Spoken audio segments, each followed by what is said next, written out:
Morning to all of you. मैं दशरथ सिंह। आज अपन एक और एयरफोर्स का प्रीवियस ईयर का पेपर जो कि जुलाई 2021 का है वो अपन सॉल्व कर रहे हैं, जो भी मेमोरी बेस्ड क्वेश्चंस हैं।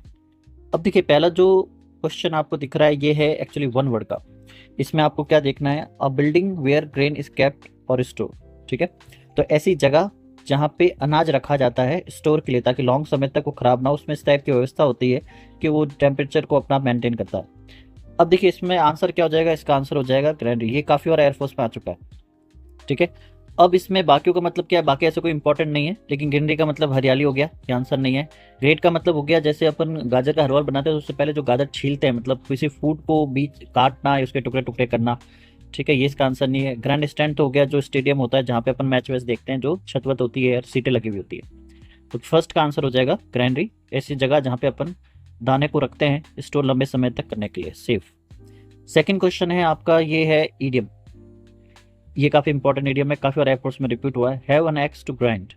हैव एन एक्स का ग्राइंड का मतलब होता है कि कुछ ऐसा करना जो आपका पर्सनल हो, मतलब कुछ पर्सनल काम करना, या मान लीजिए कुछ ऐसी चीज करना जहां आपका पर्सनल फायदा हो, इंटेंशन हो। तो इसका आंसर जो ऑप्शन दिए हुए हैं उसके हिसाब से पहला हो जाएगा।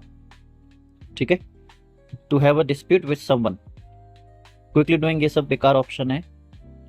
तो have an axe to grind का मतलब होता है कोई भी पर्सनल इंटेंशन या पर्सनल वर्क जो खुद के फायदे के लिए या रीजन के लिए किया जाता है। इसमें आपको अपोजिट वर्ड चुनना है।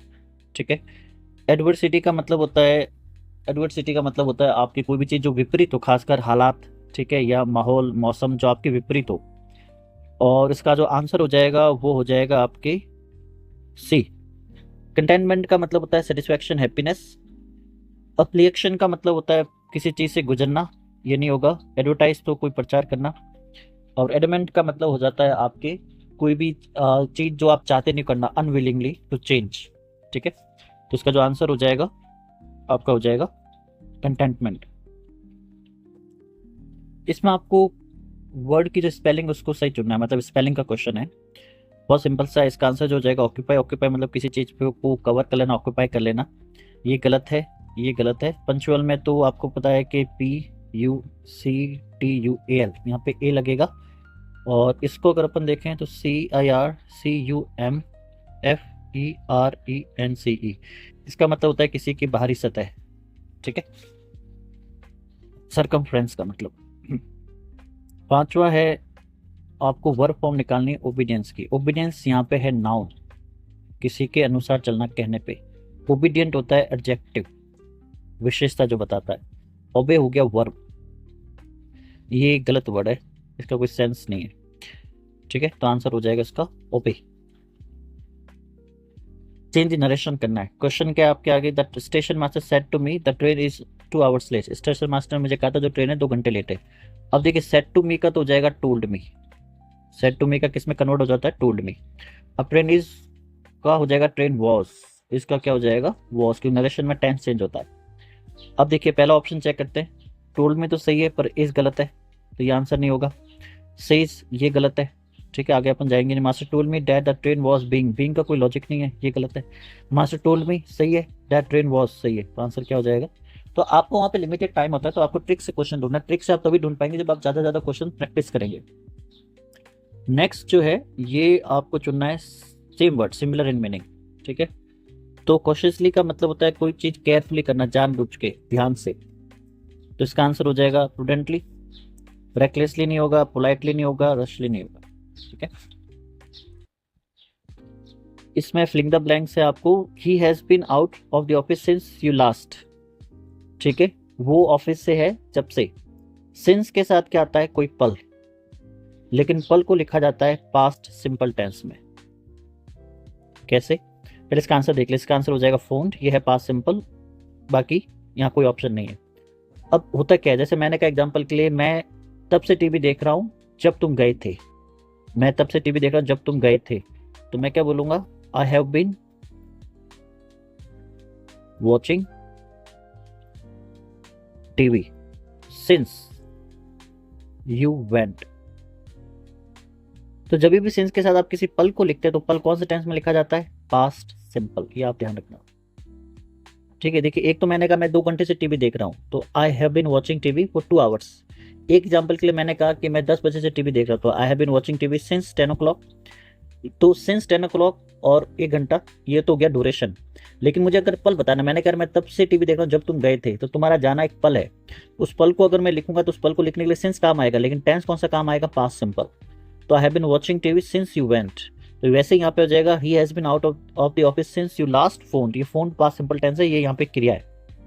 ठीक है, फोन एक तो होता है नाउन जिससे अपन फोन करते हैं, एक फोन करना क्रिया होता है। इसमें आपको यहाँ पे चुनना है, ये भी वन वर्ड है। The place where horses are kept, ये क्वेश्चन सेम क्वेश्चन तो 2019 में भी आया था। कैनल जहाँ कुत्ते रखे जाते हैं ये नहीं होगा। स्टेबल जहाँ घोड़े रखे जाते हैं आंसर हो गया। कैटरी जहाँ बिल्लियां रखी जाती है। ठीक है, स्टेबल होता है जगह जहाँ पे अपन घोड़े रखते हैं। एक तो स्टेबल का मतलब स्थिर होता है, वो अलग होता है। नेक्स्ट में फिलिंग द ब्लैंक से Ashoka was able to rule dash the vast and diverse Mauryan empire. अब देखिए रूल किसी पे करना, रूल के साथ क्या अपन यूज करते हैं? Rule over. ठीक है, तो आंसर हो जाएगा ये। रूल ओवर का मतलब क्या होता है? किसी चीज पे अधिकार करना, उसको संचालित करना।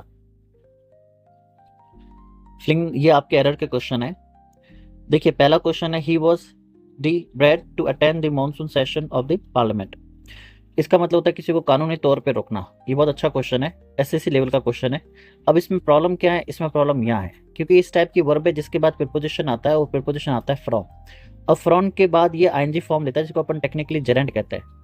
तो आपको केवल ये ध्यान रखना, जब भी आप इस वर्ब का यूज करोगे लॉ के अनुसार किसी को दूर रखना कानूनी तौर पे, तो इस वर्ब के साथ कौन सा, कभी भी टू के साथ फर्स्ट फॉर्म नहीं आएगी। जैसे हिंडर हो गया, प्रिवेंट हो गया, कुछ ऐसी वर्ब होती है जो अपने बाद प्रीपोजिशन लेती है और प्रीपोजिशन के बाद हमेशा जेरेंट आते हैं, आईएनजी फॉर्म, जिनको आप टेक्निकली जेरेंट कह सकते हैं। और या नॉर्मल अगर आपको सिंपल भाषा में समझना है तो आईएनजी फॉर्म। तो हमेशा ध्यान रखना इसके बाद फ्रॉम आएगा, फ्रॉम के बाद आईएनजी फॉर्म आ जाएगी। तो क्या हो जाएगा? From attending. ठीक है, क्या हो जाएगा यहाँ पे? From attending. ये काफी बड़े लेवल का क्वेश्चन है, सीजन लेवल का क्वेश्चन है, पर एयरफोर्स में 20 में से आप मान लीजिए 2 या 3 क्वेश्चन एसएससी लेवल के आते हैं, वो वही बच्चा कर सकता है, इसकी तैयारी शानदार है। और यही 2-3 क्वेश्चन है जो आपको 20 में से 18 से 19-20 नंबर आपको दिलवा सकते हैं। नेक्स्ट है the patient would have died when the doctor had not come in time. ये है इफ कंडीशन। इफ कंडीशन 4 होती है, 0 1 2 3। कौन सी होती है? 0 1 2 3। इसमें से एक जरूर आने, ज्यादा से तीसरी आप पहली आती है। ये जो है तीसरी कंडीशन है। इसमें क्या होगा? देखिए इसमें होता क्या है, इसमें ऑप्शन होता है आपको क्या लगाना होता है, इफ या व्हेन के साथ आता है पास्ट परफेक्ट। ठीक है, और वुड हैव के साथ वर्ब की थर्ड फॉर्म।